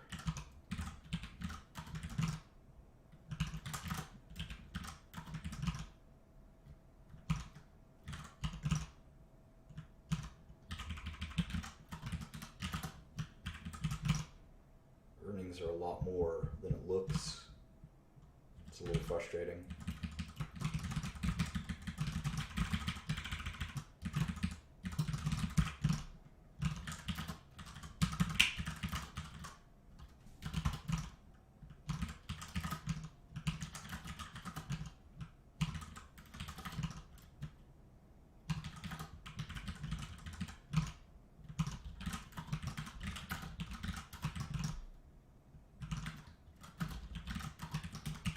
It's interesting. I think they have some Oculus. There's this weird deal with the Oculus guys that kind of screws their numbers up. It's pretty fascinating.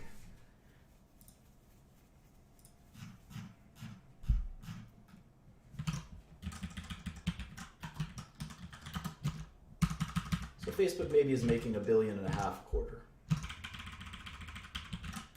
It's still far less than Microsoft's $5 or $6 billion, right? They have to triple their income to even get to Microsoft's level. And even then, Microsoft will be far more diverse than Facebook. It seems really unlikely that Facebook could possibly be valuable, be this valuable. But let's keep working. Work.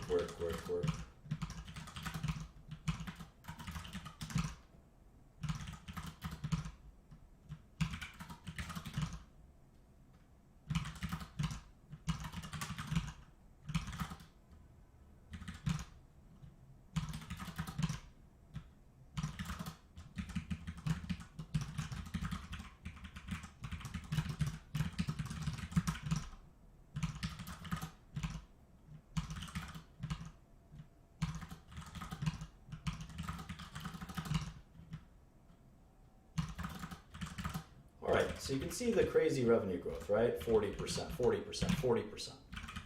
Companies like this are very hard to value, and Wall Street always gets it wrong. There's a reason. There's a reason. It's a little bit loco. I'm going to do my best to explain it. If we go a little over 10 o'clock, so be it. Super high growth companies are very hard to value. I know how to value them, believe it or not. I'm going to share some secrets here. Look at the quarter they had. $5 billion in revenue. It possibly even grew faster than this. It's crazy. They went from 40% growth to 50% growth. Usually growth slows down as you get bigger. Growth is only accelerating at Facebook. Totally nuts, huh?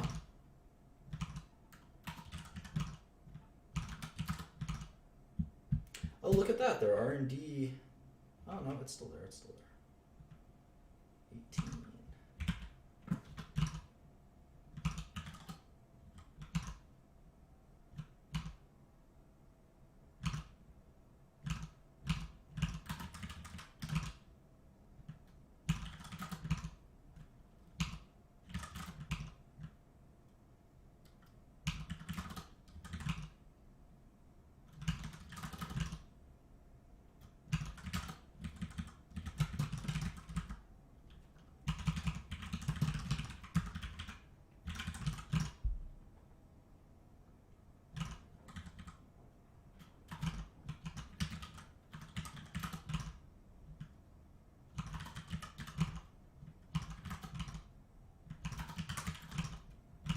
Right.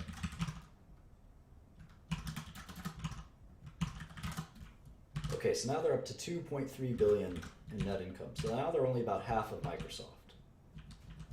They're growing 50% a year. So how the heck do we figure out a forecast here? It's actually remarkably different from any other way. And you can't just do a placeholder. You can't do a placeholder and say, yeah, it's about right. So if we do something like this, we say, all right, let's say they just grow 40% a year. That's a really inaccurate way. It's an extremely inaccurate way. And you should never even feel that comfortable doing it, but only when you're dealing with constant growth rates could you even feel remotely comfortable doing that. So we'll sort of do it like that for a second. But we'll see that if they continue growing at this pace, within a few quarters, they'll be sort of earning, not quite 5 billion, but they'll be up to 4 billion. They'll be up to 4 billion. 4 billion a quarter. And if they cut down their research expenses, which they could probably do pretty easily, they could be as profitable as Microsoft. And all it would take is one more year of this level of growth. Right? So another 40% growth year. And they'd have, if they did that, even if they slow down to 30% growth, you'll see that their income would maybe even exceed Microsoft's.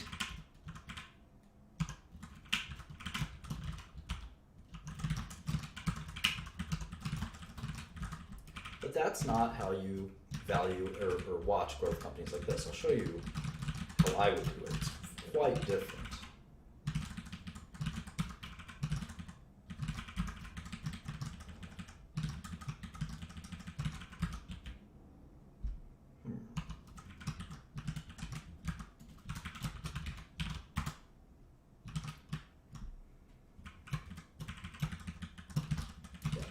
Just did the math.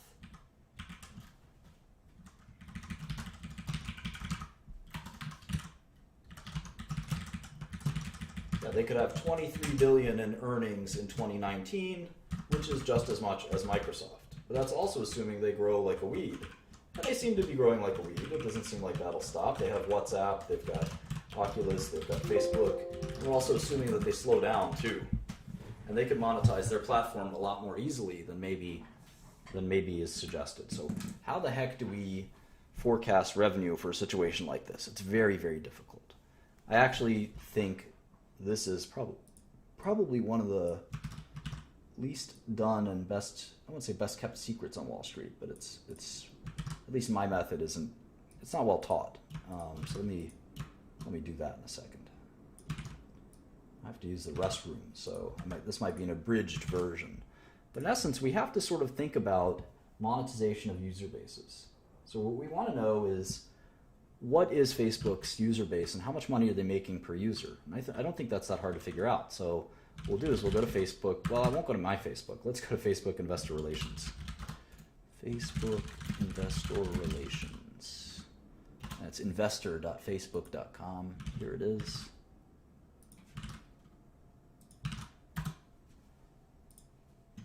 Financial press releases. Here we go. Reports fourth quarter results. They just did that. Okay.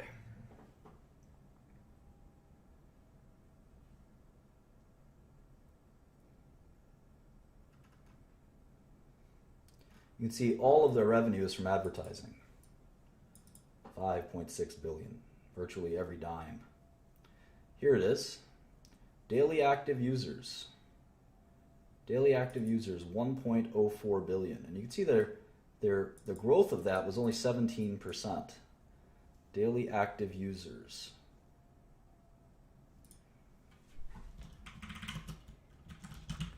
DAUs.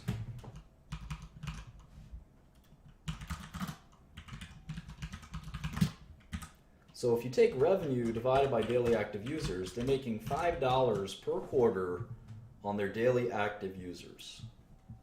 $5. That's per quarter. So annually, Facebook makes 22 bucks off of you. Makes you feel kind of cheap, huh? 22 bucks. What does it cost?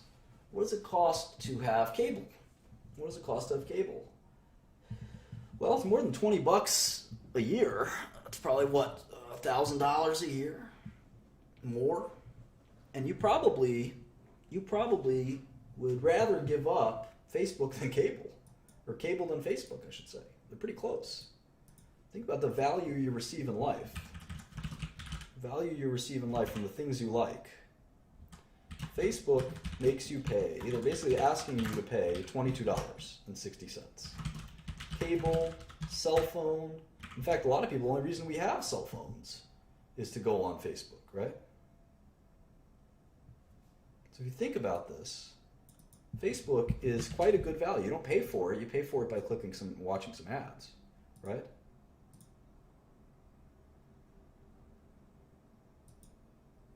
So cable's what, $100 a month, right? Is cable about $100 a month? So it's about $1,200 a year. Is that about right? Maybe more. What other things do we, what's your cell phone bill, roughly?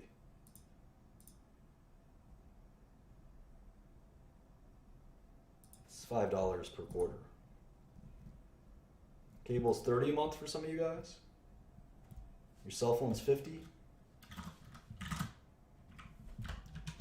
So Facebook was asking you to pay more.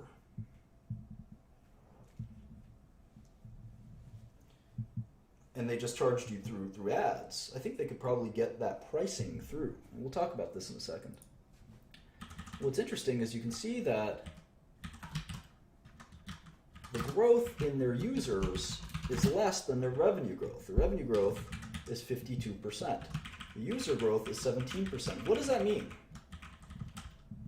What does that mean? What can we infer from this?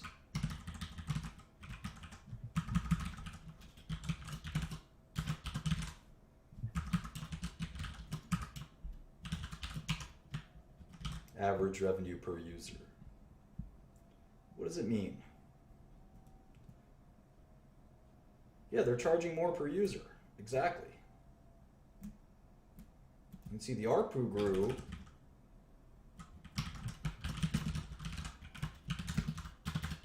Average revenue per user grew.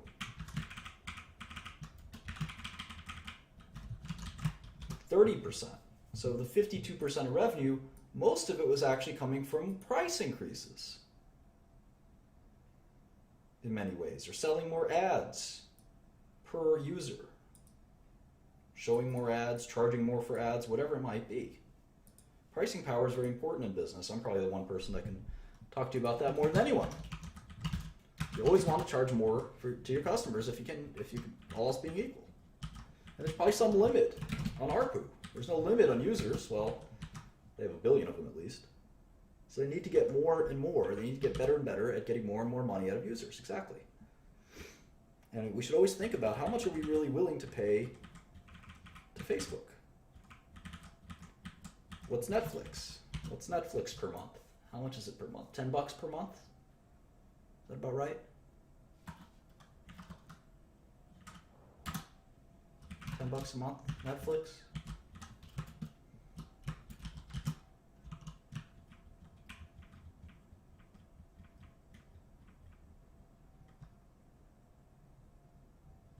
So Facebook is still a sixth of what Netflix costs in some ways. It almost feels like for Facebook that we should get it for free, right? It's just a way to think about it. So let's say, for argument's sake, this is going to be a little bit of a crazy analysis. So I'm not going to forecast using that just by saying, well, let me multiply this by 40% and then 30% and then 20%. That's a really dumb way to forecast anything.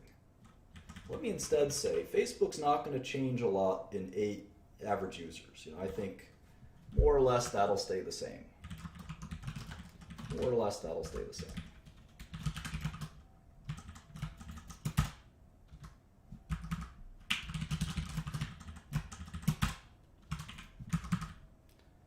User growth will start to slow down. There's only so many people who want to be on Facebook, right?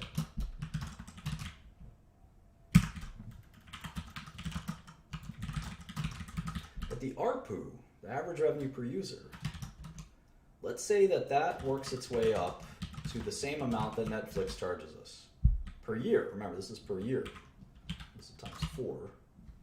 So Netflix is about $120 a year. Say by 2019, Facebook is taking out from your pocket, in essence, $120, which is the same amount that Netflix takes out of your pocket. Is that a good apples to apples comparison? I mean, Netflix lets you watch, movies, TV shows, unique content. Facebook is giving you unique content in another way. Lets you stay in touch with people. They're both pretty important. I think it's decent. So we have 1 billion users, except instead of paying you, I'm going to drive revenue with this. And I get 128 billion. I get $128 billion. And here, they're making $70 billion. $70 billion. Do you think Netflix offers more comparison? I know they're different business models.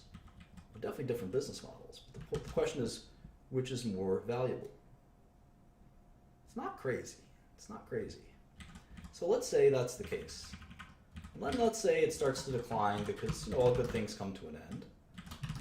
Between then and 2030, it kind of declines. Maybe 5% a year, I don't know.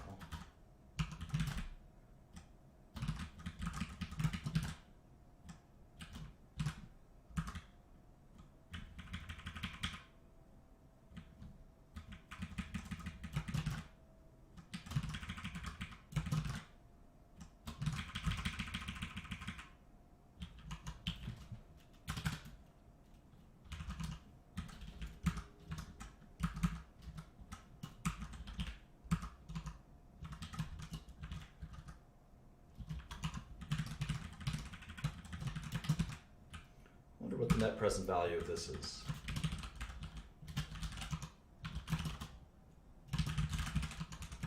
We'll put a really high discount rate, 8%.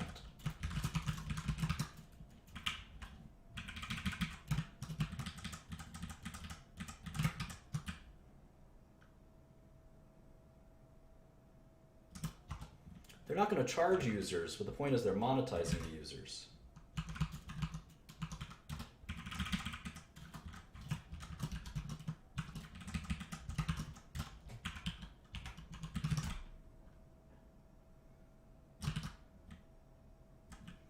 So if they can collect as much as Netflix collects out of their users, and then they decline from there, let's say they decline less fast, because I have them declining like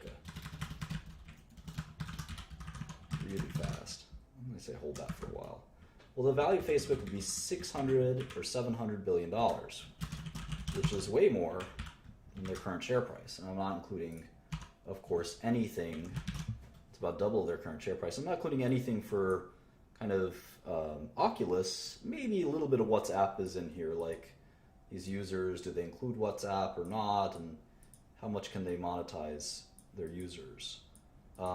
It's unclear. And the question is, how much ads can the internet really sell? How much ads can the internet really sell? Google is competing with Facebook. Unless all ads go to the internet, there has to be some pressure for advertising as well. And we have to make a big, broad advertising model as well. But the point is that we don't just use the law of larger numbers, which is a temptation that I think we fall into quite a bit. The smarter thing to do is to try to use things like users and dollars per users to try to drive revenue and get a more sophisticated understanding of how to forecast revenue accurately. And so we see I have mobile users, monthly active users is 1.6 billion. I think monthly active users are not nearly as valuable as dailies, obviously. I don't think they give out many other numbers like WhatsApp or what have you.